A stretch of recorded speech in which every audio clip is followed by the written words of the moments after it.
BNP chairperson Begum Khaleda জিয়ার রাজনৈতিক উপদেষ্টা আবুল খায়ের ভূঁইয়া বলেছেন, একটি স্বাধীন সার্বভৌমিত্ব দেশে কিভাবে অন্য দেশে সৈন্যরা এসে ভয়াবহ হত্যার পরিকল্পনা করে।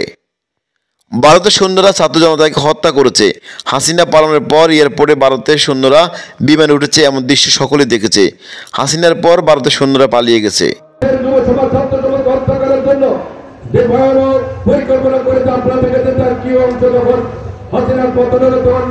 এয়ারপোর্টে ইমিগ্রেশন ছাড়া অবসর সহকারে ভারতের সৈন্যরা তাদের বিমানে উঠতেছে। একটা স্বাধীন সার্বভৌম রাষ্ট্রে আরেকটা রাষ্ট্রের কিভাবে সৈন্যরা এভাবে আনি, তারা এভাবে নিরাপদে রাখে, নিরাপদে থাকে। শনিবার বিকেলে লক্ষ্মীপুর সদর উপজেলার বশিকপুর ইউনিয়ন যুবদলের আয়োজনে আধুনিক সমাজ গঠনের যুব সমাজের ভূমিকা শীর্ষক মতবিনিময় সভায় প্রধানমন্ত্রীর বক্তব্যে খায়ের ভূঁইয়া এসব কথা বলেন।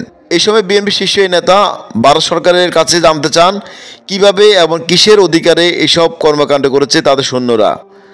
ভারত যদি মনে করে আওয়ামী লীগ তাদের বন্ধু, তাহলে আওয়ামী লীগের সঙ্গেই থাকুক। আমরা সেটা জানতে চাই, ভারত কোন অধিকারে কিভাবে এই কর্মকাণ্ড করেছে। ভারত যদি মনে করে যে আওয়ামী লীগ তাদের বন্ধু, তাহলে আওয়ামী লীগের থাকো। বাংলাদেশের ব্যাপারে মিছিল ডাক করার চেষ্টা করেন না। ক্ষমতা অবস্থা ভালো নাই ভারতের ভিতরে। আমরা ভেজাল করতে চাই না, আমরা ভারতের সাথে সুসম্পর্ক রেখে চলতে চাই। কিন্তু ভেজাল যদি চাপিয়ে দেওয়া হয়, তাহলে ভেজাল না করে আমরা কোনো উপায় থাকবে না। শেষমাত্র দূরে মনে রাখতে হবে।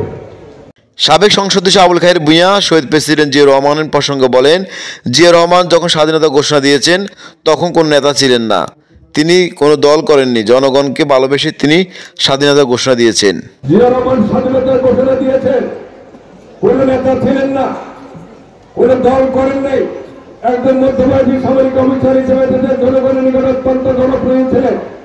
আমার দেশের একটি ক্রাইসিস টাইমে দেশের সিপাহী জনতার জিয়া রহমানকে বেছে নিয়েছেন।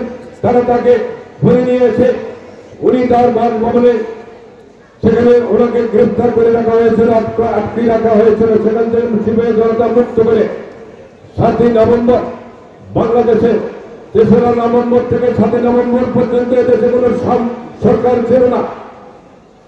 বশিকপুর ইউনিয়ন যুব দলের সভাপতি মহিউদ্দিন ইকবালের সভাপতিত্বে ও সাধারণ সম্পাদক আল আমিনের সঞ্চালনে আয়োজিত মতবিনিময় সভায় প্রধান বক্তা ছিলেন সদর উপজেলা পশ্চিম বিএনপির সদস্য সচিব অ্যাডভোকেট মাহবুবুর রহমান খোকন।